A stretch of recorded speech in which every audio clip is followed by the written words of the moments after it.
Hey guys, and welcome back to my channel. Today we're going to be discussing 20 ways to quit fast fashion and shop more sustainably. But if you're new here and you want to learn more about low impact living, sustainable fashion and generally low waste living, then hit that subscribe button and the notification bell so you never miss another video. A massive thank you to DIVINIUS for sponsoring today's video. They're a wonderful example of a radically transparent company who also gives back. And if you haven't seen my fast fashion video about why it's so cheap, I'll link it in the description below because this is essentially part 2.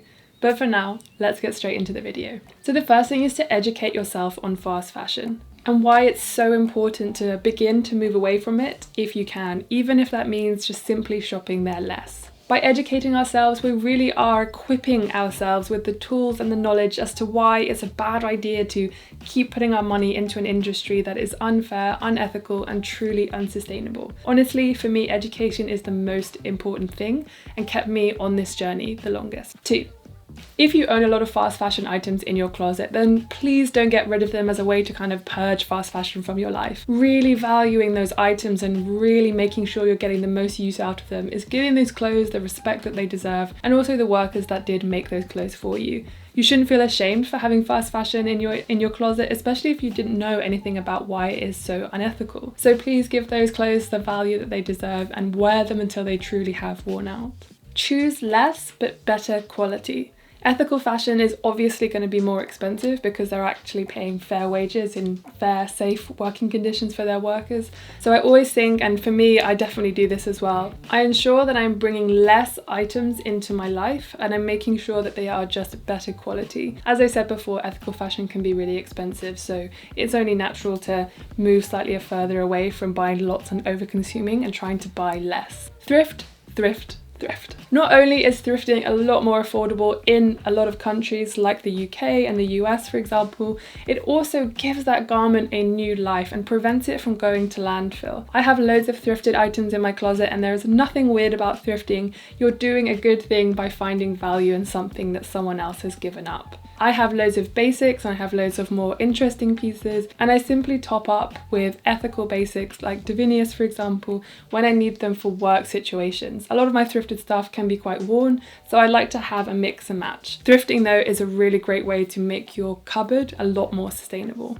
Organise a clothes swap with your friends or strangers. This is such a great way to reinvigorate your wardrobe and ensure that you're getting kind of new items and decluttering some of your things that there's still value in them but you're just not wearing them much anymore. You can do it with your friends, as I said, or your family members, or you can go to one that has actually been organised. I've definitely been to a few where you pay like a couple of pounds or something and you bring a certain amount of items and you get tokens and then you can switch, and it's actually really fun. It's kind of like thrifting but kind of free at the same time.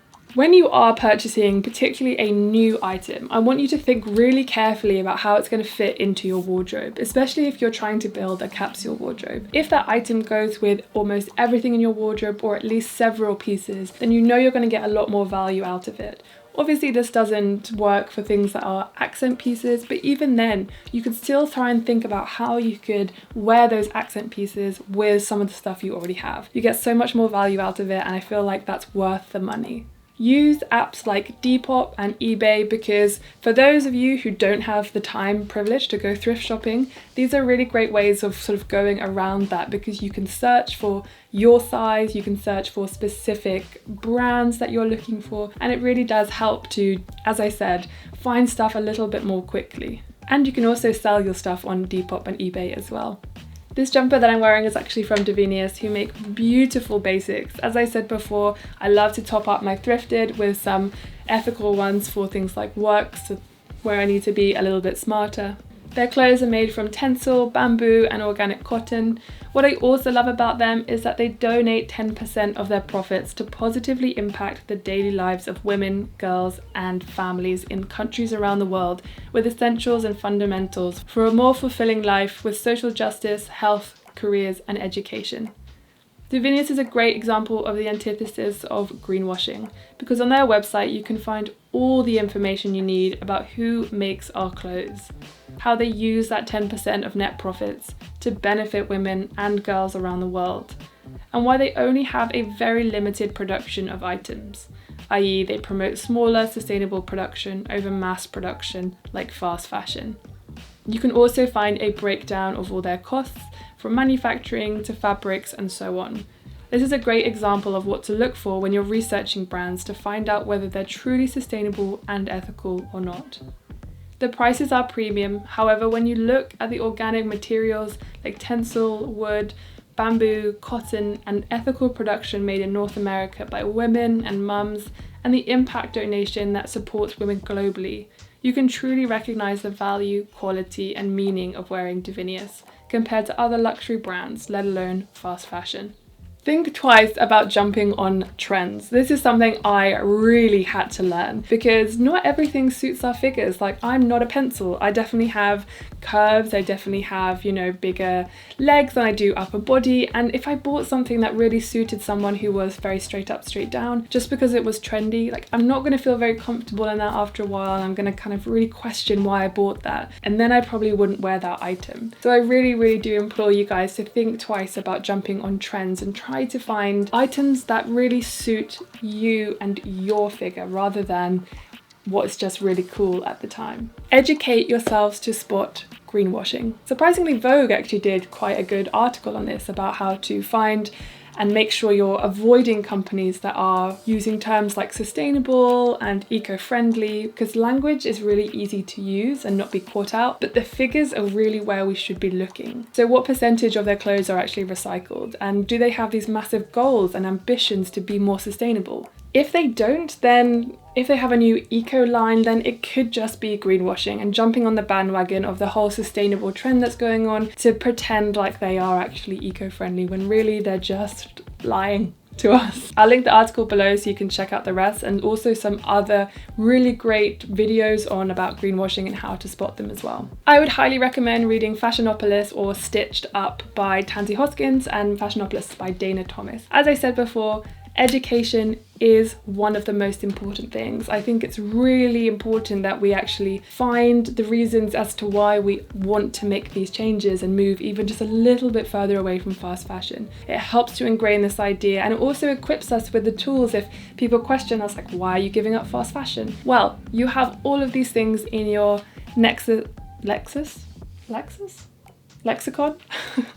Evidently I need to do some more reading. You'll have all of these kind of terms and topics and stats in your bank that you'll be able to talk to people about and share that knowledge with them as well. One of the best ways to turn a bad habit on its head is to actually remove the prompt. So for me, I stopped going to high streets where there were loads of fast fashion brands, and this really helped me to avoid fast fashion because I didn't want to see the storefronts, because then I would be more likely to go and have a little look, and then I'd be more likely to go inside, and then one thing led to another and I would buy something. So removing the prompt, if that is going to high streets or shopping with your friends, try and find other things to do and just remove yourself from that situation. It makes a bigger impact than you would imagine. On a similar vein, delete all fashion apps from your phone. Genuinely having the prompt on your phone, even if you've gone on your phone to look at other things, it will inevitably prompt you to look and to scroll and probably purchase something. Or it would just reinforce the idea that it's on your phone and that you want to scroll and that there's actually something that you're looking for. Genuinely deleting all the apps will have a massive impact because it's removing the idea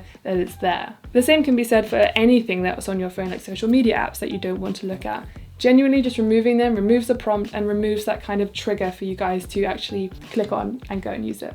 Try a shopping ban for 30 days if your shopping addiction is pretty bad. For me, this really helped me to evaluate and realize just how much money I was spending on fast fashion, and also where that money could go elsewhere, and also just really value the things that I already had, because I'd look and think, I already have these beautiful clothes that I've spent money and time curating. Like, why would I want to go out and buy all these new pieces that actually aren't very good value, they're not very good quality, and they're probably are definitely not ethical. Use Instagram hashtags to search for great companies or influencers, or there's some really great trends like conscious closet and mindful closet, green closet, minimalist closet, capsule wardrobe, things like that, or thrifted items. These really help you to understand how to put some styles together if you're a bit unsure how to curate a capsule wardrobe just to get an idea of what other people are doing to style their clothes. Honestly, it's one of the best things that I found, and I definitely learned a lot more about ethical fashion that way as well.